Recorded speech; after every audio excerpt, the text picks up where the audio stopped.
dia tonga soa tao amin'ny fandaharana Jeanne Forêt Santé aty Canada indray ianao. Ny resantsika anio zany a dia ny momba ny tsiambarateloko amin'ny sakafo maraina. Fantatritsika moa zany a fa misy ny fitenenan'ny Hippocrate izay raindahin'ny médecine dia ny hoe que l'aliment soit ton remède, izany hoe aoka mba ny sakafo no fanafodinao. Ka ny tsiambaratelo izay atoloko anareo eto izany a dia sakafo maivana izay azon'ny vavony tsakoina tsara ary torotoroina tsara, kanefa dia betsaka otrikaina izay afaka hoentinao hanana ny angovo ampiasainao amin'ny zavatra rehetra izay ataonao amin'ny tontolon'ny andro izany, ary dia hanananao ny vatana salama sy ny saina matsilo. Inona sy inona daholo zany ireo karazan-javatra izay ilaina zany amin'ity sakafo maraina ity, ary dia io ihany zany no raisinao amin'ny maraina. Tsara dia tsara ty zavatra ty ho an'ny ataontsika hoe ny mpandraraha, ny mpianatra, ny olona rehetra izany izay ataontsika hoe mampiasa ny vatana, ny saina sy ny fanahy ao anatin'ny tontolon'ny andro. Inona sy inona daholo ny zavatra ilaitsika dia ty zany ny noix. Ka ity moa zany tsy misy any Madagasikara angamba ny noix raha tsy any amin'ireny supermarché reny, dia ray tanana zany no ataonao ao anatin'ny mixeur.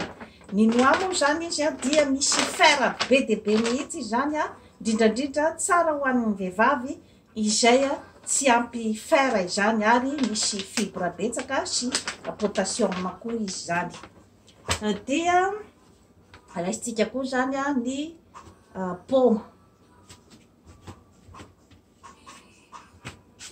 Ny paoma, une pomme chaque jour vous éloigne du médecin. Misy fibra betsaka koa zany ny paoma, ary dia misy otrikaina maro dia maro toy ny vitamine C sy ny sisa sy ny sisa. Dia ny akondro, efa nazavaiko teto koa zany ny hoe otrikaina entin'ny akondro, tsara hoanina isanandro ny akondro satria dia mitondra potassium ihany koa izy, ary dia mitondra vitamine maro dia maro. Dia ny voasary, ny voasary koa zany dia feno vitamine C, dia tsara koa zany ny fihinanana azy. Voasary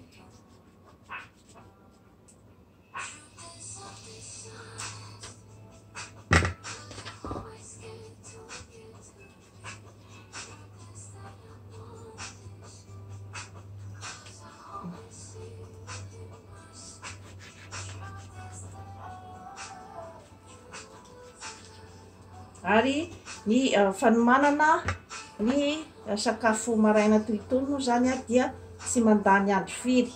Any Madagasikara moa zany araky ny teneniko teo dia mety tsy ahitana an'ilay noix, fa afaka zany soloina voanjo zany, voanjo ny noix satria maro dia maro ny voanjo any antsika. Rehefa nasehoko teto amin'ny émission Jeanne Forêt Santé koa zany ny fomba fihinanana ny voanjo, ary dia mitondra otrikaina maro dia maro koa zany ny voanjo. Ka ity zany prune, izay prune maina feno fibra ary feno potassium sy vitamine C, ka mahatsara dia mahatsara koa zany ny taova-pandevona-kanina, ary dia manampy betsaka amin'ny fitohanana na ny constipation izany. Ka telo zany no nasitroko tao anatin'ny mixeur amin'ny prune.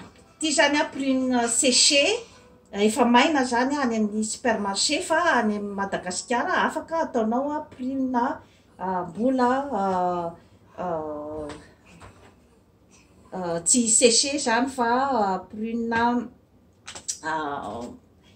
hitanao eny amin'ny mpivarotra zany. Dia asiana zany rano 250 millilitres.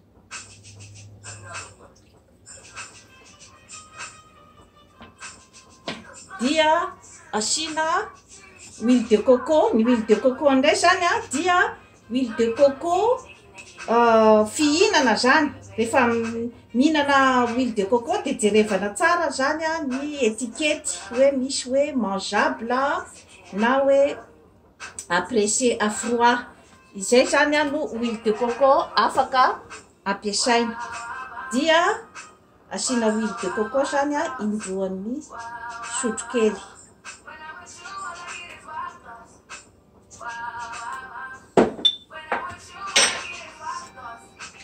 Dia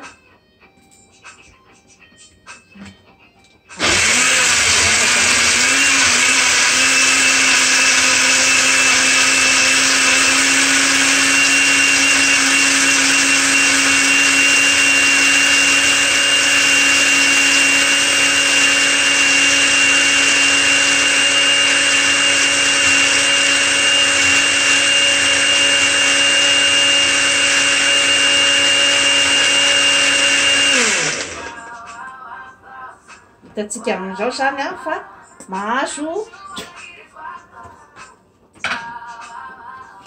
mélange tsara tarehy dia tsara tarehy zany tsika amin'izao maraina izao.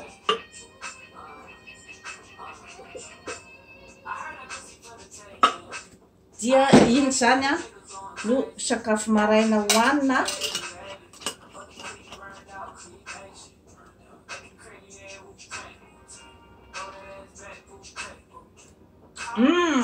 tsara dia tsara mihitsy ny tsirony, ary dia tsara ho marihana fa tsy misy sira, tsy misy siramamy izay tsy maintsy hoe nampiana tato anatin'ity zavatra ity, fa zavatra voajanahary daholo kanefa dia tsara ny tsirony ary dia maheno ny tsirony siramamy ianao kanefa tsy nanisy siramamy tao, satria ireo zavatra rehetra ireo zany rehefa hohanina betsaka loatra dia izay no mety mahatonga zany ny aretina.